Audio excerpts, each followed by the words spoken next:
Today we're looking at the biggest boogeyman of them all, asbestos.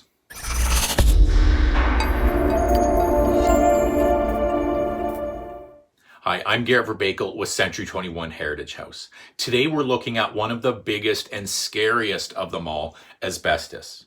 The problem is that asbestos can be in many different things, and it's not as simple as looking at your wiring or plumbing to determine if you're affected.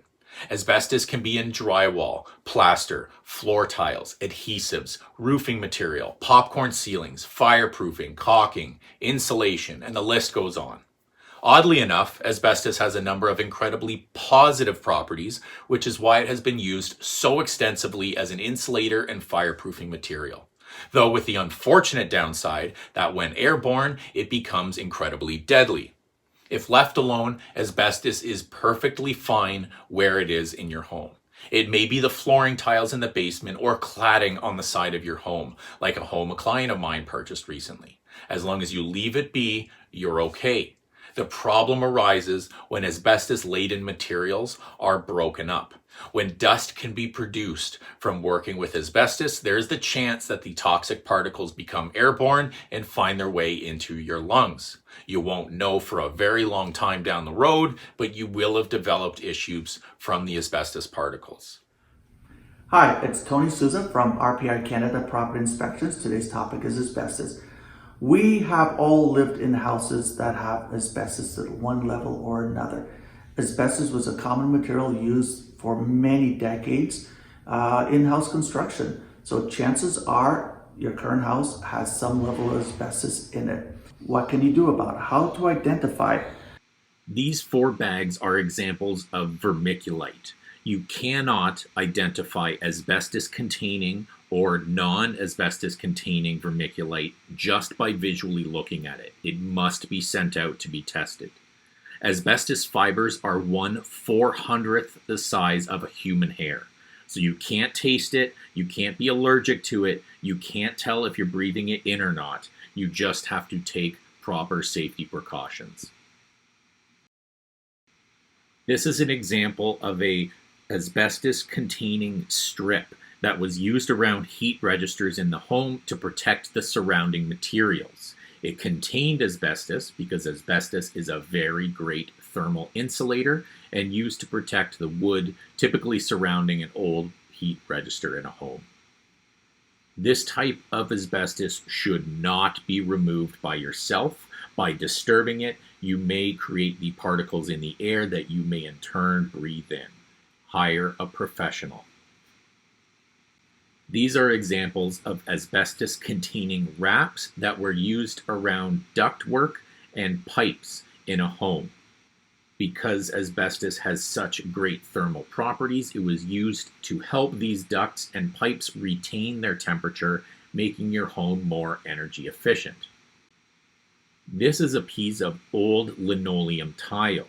Interestingly, the tile itself does not contain asbestos, but the adhesive used on the back of the tile does. So if sending some of this material out to be tested, you must notify them that you wish all layers of this item to be tested. Here are some more examples of asbestos-containing tiles. As a hard and fast rule, all 9-inch by 9-inch tiles are vinyl containing asbestos, though only some 12 by 12 and vinyl sheets may contain asbestos, so it's best to get it tested to be sure. Occasionally, the adhesive used to hold these tiles down may also include asbestos, not just the tile itself. What can you do about it? How to identify it? Well, when you come across a material that you're unfamiliar with, you always have the option of sending a little sample to an accredited lab and have it tested for asbestos fibers. We've had decades, even 100+ years of asbestos use in the house, and it's very hard to avoid. So if you are going to be doing any demolition, any sort of renovation work, and it's going to be destructive, always best to take a sample, have it sent out for testing. So you've now identified possible asbestos. Do you have to remove it? Well, the short answer is a gray area. With everything in the house, you are in the driver's seat, and it's really up to you to determine your risk versus what the cost to implement those changes. Now with asbestos, you will find asbestos in flooring material, and if that flooring material is in good condition, you are not releasing asbestos fibers into the air. Same goes with duct wraps and boiler pipe wraps and all that. If they are in good condition and are not being disturbed, it does not really pose much of a health issue.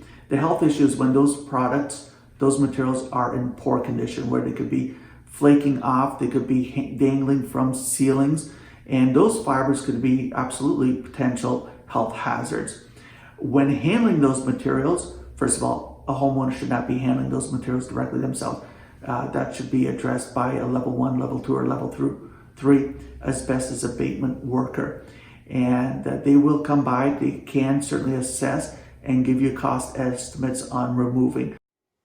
And that's it for asbestos. Hopefully we've been able to answer any lingering questions you've had, or at least point you in the right direction if you were looking for some more help. Though if you have any more questions on the subject, feel free to get in touch with myself or Tony. Don't forget to like and share this video on Facebook and subscribe to my channel on YouTube for more. But until next week.